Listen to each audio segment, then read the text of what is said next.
Welcome to one more edition of Politics Done Right. I'm Egberto Willis. Today we are honored once again to have Michael Nigro, who is an award-winning filmmaker, 6 times Emmy-nominated writer, director, and multimedia journalist based in Brooklyn, New York. His penchant for breaking news and social justice movements has put him in the forefront of some of the most crucial of our times, including crucial stories of our time, including Occupy Wall Street, Standing Rock, the 2016 presidential election, Charlottesville, covering the immigration crisis in multiple locations in Mexico, where he's also received some stuff on, the Yellow Vest movement in France, the ongoing protests in Hong Kong, to name a few. His work has been featured in the New York Times, The Guardian, Vice, Intercept, NPR, Time, Rolling Stone, Newsweek, among others. He's a frequent contributor to Truthdig and a former front-line correspondent for BuzzFeed News. Michael Nigro, welcome to Politics Done Right. That is a hell of an introduction. Thank you, sir. Well, I mean, it's warranted. If it didn't happen, it wouldn't be there, right? Right.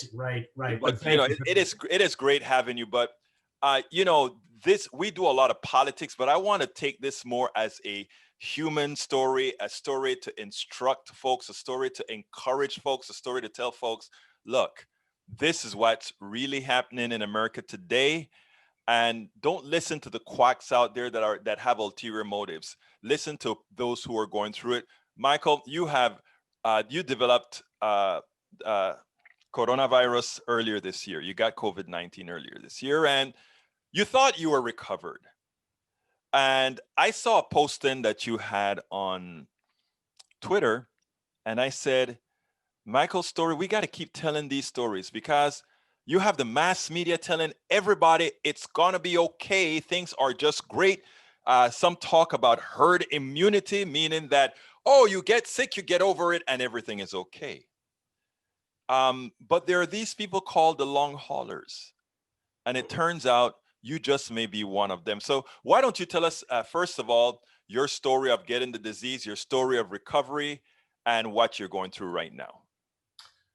I am unfortunately in that category of a long hauler. And I developed the coronavirus in March, way back in March. To even think back, I have this pre-corona and post-corona. Time is very strange to me now. When I went through my quarantine, it was a prolonged quarantine because I just never felt better, but then I wasn't positive. And I figured I'd get better. My background as a distance runner, marathoner, and then eventually into cycling. And before coronavirus, I was training for a 100-mile ride. And so I was in good shape. And I've been an endurance athlete all my life. However, I just wasn't getting better. And I went through a series of doctors, virtual doctor calls, and months went by. And I couldn't go up the stairs without feeling like I had just run a PR mile. I'd pick up cat poop and clean the litter box, and I'm out of breath. And I just kept going to these doctors, and they just had no idea. One doctor in particular, after just all this frustration, I had finally said to me, look, I've kind of moved on. You need to get into this study at Mount Sinai, and I'm going to try to get you into it. There's a waiting list. Now the waiting list is thousands of people, but I was lucky enough to get into it last August, and they're running me through a battery of tests, everything from PET scans, MRIs, pulmonary, heart, brain, the things that long haulers are going through. And what long haulers are going through, it varies. Some people just have constant fatigue, others have crippling headaches, other people have tingling in their hands, others cannot catch their breath. There's still loss of taste, loss of smell, that kind of comes and goes. In fact, that happened to me about 3 months ago. I took a sip of wine and I'm like, oh, this is horrible. My wife was like, this is really good wine. And it turned out that certain foods were starting to taste like gasoline. Oh, that has waned. But you know, what I do for a living, which is I'm a photographer, and I cover protests and protest movements and actions. And it's been a way of how long haulers need to partition their time, because when you exert yourself as a long hauler, sometimes your body just shuts down. And when I was in Portland, I did try to go out and cover the Portland protests in October, September, I'm sorry. And I knew that I couldn't be out there all day. I went to the Proud Boys rally that they had, and I needed to really just partition my time. Unlike when I was at Standing Rock, where I would be out there for 24 hours. Unlike when I was doing Occupy Wall Street, where I'd be out all night. Unlike when I was at the Yellow Vest, when you go out and you just shoot, because you need to document these things, and then you go home and you file reports. I just didn't have that. And what I mean by when my body shuts down, it's not like, oh, just plow through it like you would if you're in a marathon. I mean, your body shuts down, and my legs just would feel, I couldn't support my weight. And my breathing was so labored that I would just have to kind of sit and take a moment. But these are things that the people at Mount Sinai are trying to figure out what is going on with long haulers. Why do relatively people that really fall into a category of 20 to 40 years old have these ongoing symptoms? And these are people who were in really good shape. They were all athletes. They weren't intubated. They weren't hospitalized, but it lingers. And I fall into that category. And I wanted to go public with this. And I think this is why you ran across my postings, which is I'm around people who still think it's theoretical, that think it's a hoax, and they're behaving, and they're just coming up with different theories of why this isn't real, why masks don't work, and it's infuriating. I understand people's feelings of freedom. I want my freedom, and you're taking away my freedom. I get that, but you can still be a decent person when you're talking in that way. You don't have to be. I don't even know if I can swear on this show. Go ahead. You don't have to be an asshole about it. You can have your freedom and still be a good person. And I think this is what I'm experiencing now, is this kind of rugged individualism that is running rampant throughout our country, where it's like, I can do what I want to do because I have the freedom to do it. I can go out and buy all the toilet paper because I can. You know what? What about the social contract that we have for each other, the unwritten one, where I think we really need to lean on each other in these times now? And that's why I came forward. I need people to know this story, and that people are really suffering.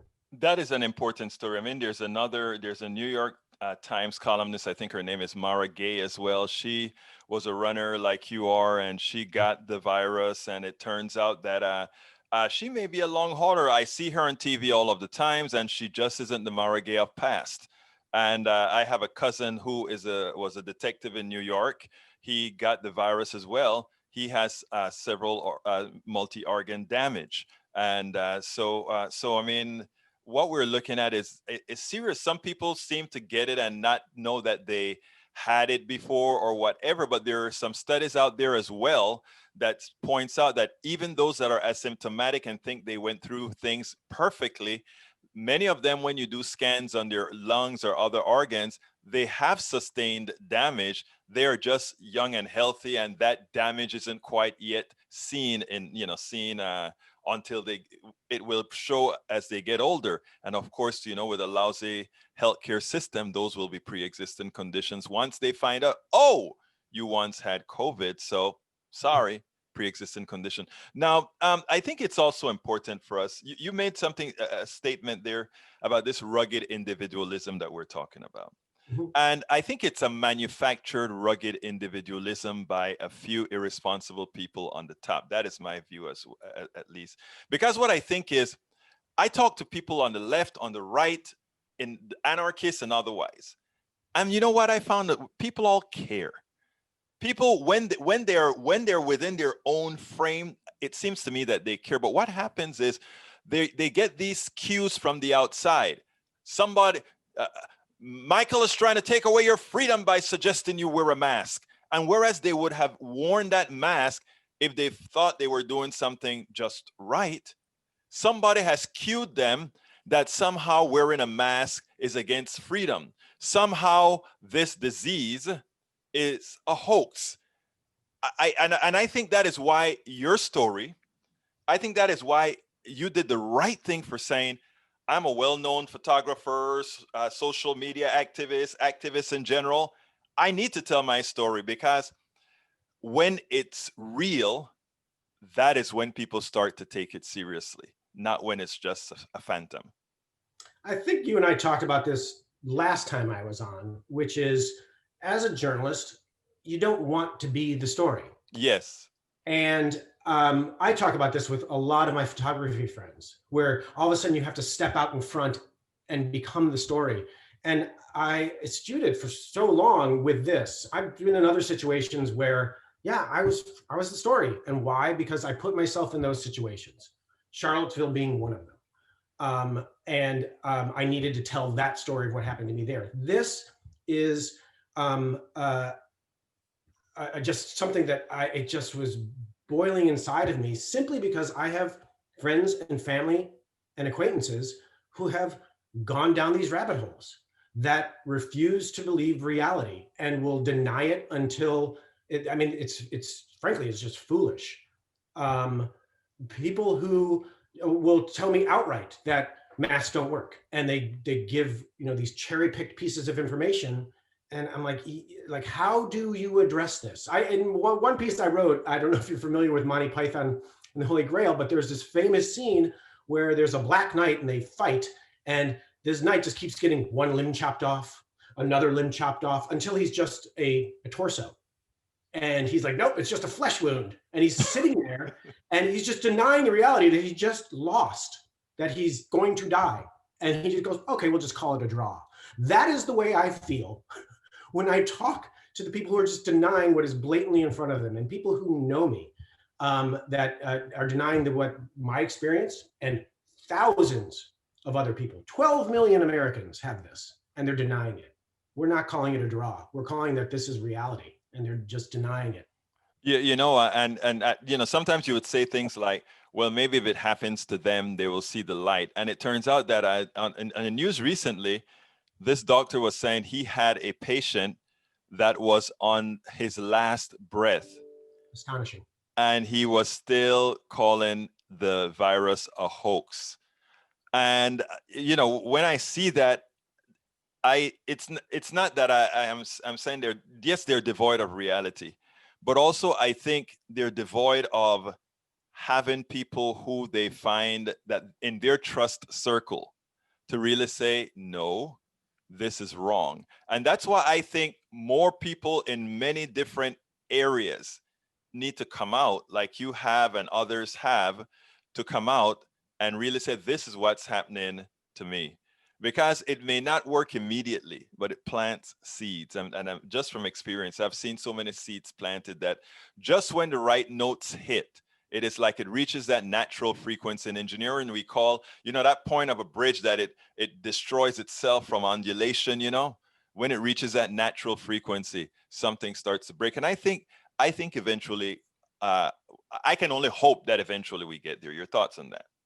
I hope so. I think of what the writer and activist Chris Hedges talks about, which is, you know, when the real world doesn't work for people, they devolve and they go into yes, make-believe worlds. And some of it's drugs, some of it's yoga, some of it's religion, where they go into these fantasy worlds because the real world's not working for them. And I think that's what we have here. And what I also feel is that it's somewhat of like people going down these conspiracy theories, these rabbit holes, where it's like a Ponzi scheme. It's just a reverse Ponzi scheme where they create a community for themselves with anti-intellectual or just cherry-picked information. And they all gather around that cherry-picked piece of information and they all pile on. And all of a sudden they have a community where they all believe this one thing, which may only be partially true or not true or just bizarre. But they've created a community where that world works for them.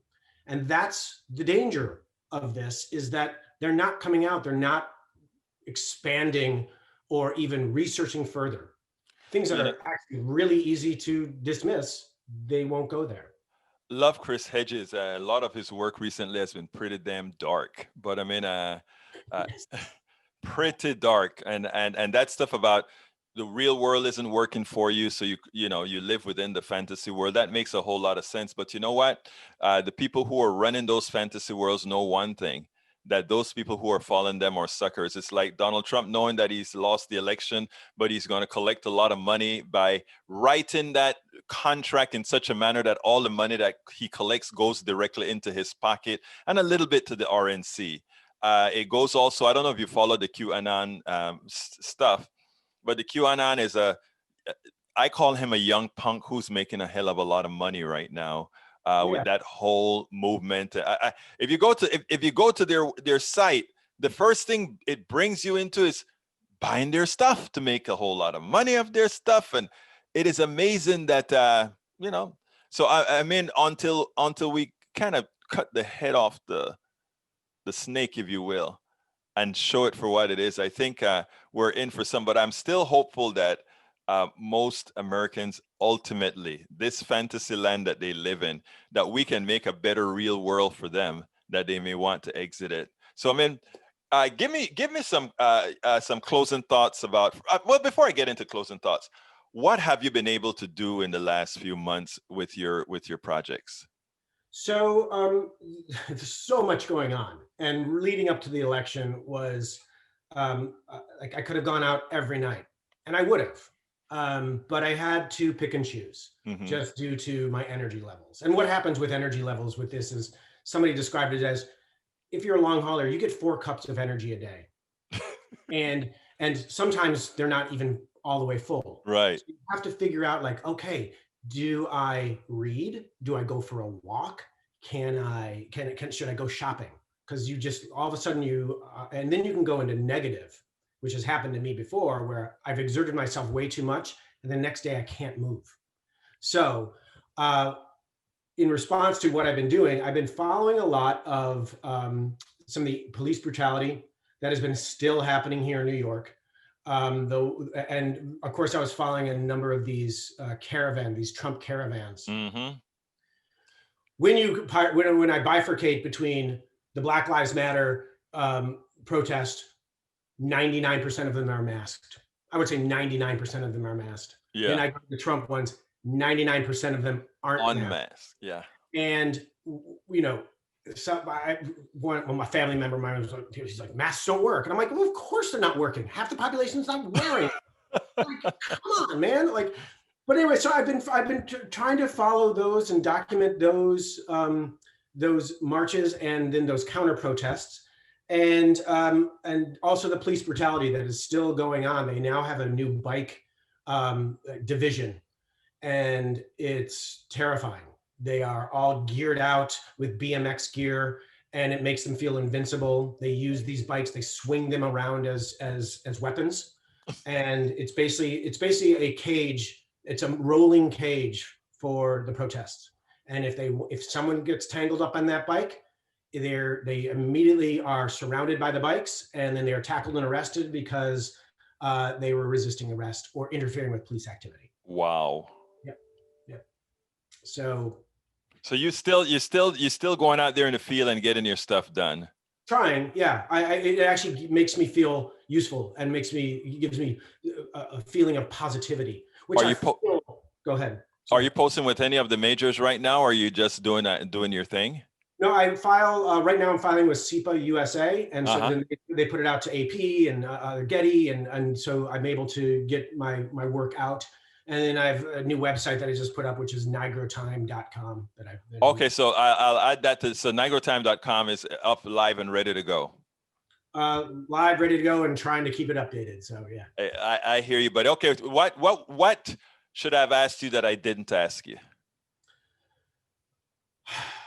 Well, it's a question I can't answer, which is like, where do we go from here?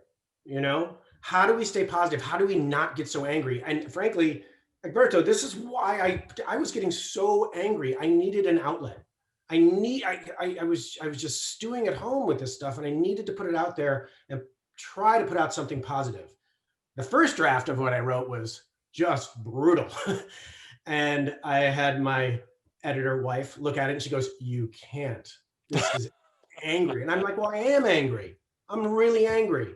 But I think there's a way to position it and bring people into the fold and create these conversations. I was shocked people didn't know what a long hauler was. Shocked. And I mean, this has been going on for 8 months, and we don't know. So I just think to continue to keep the conversation going. I don't know where to go because I don't know how to begin these conversations with these deniers. It's really difficult. I will listen to them and try to steer them in the right direction. But when you are down a rabbit hole, it's like Bugs Bunny is your best friend. I don't even know how to have Well, a conversation. I have a lot of patience, so I hang and I try to talk to them, and that's what I do. Look, Michael Nigro, it's been my pleasure to have you on the program once again. I think you're an asset not only to the movement, but an asset to this new, I'm going to call it our long hauler movement, getting that exposed out there. It is so important. Thank you for doing what you've done. And without further ado, you have a wonderful day. You too. Thank you so much. We spend a lot of time deconstructing the news, trying to parse it into a form that everybody can understand. We try to find those little nitpicks where it flies above the fray, etc. If you really like these videos that we do, I want to ask a big favor. Please go ahead. Number one, subscribe to our channel. And number two, please join if you can. Thank you so kindly for watching. Keep watching. Please remember to share. We must populate the entire internet with our progressive message, a message that we know is what most Americans say that they want. So help us, please join.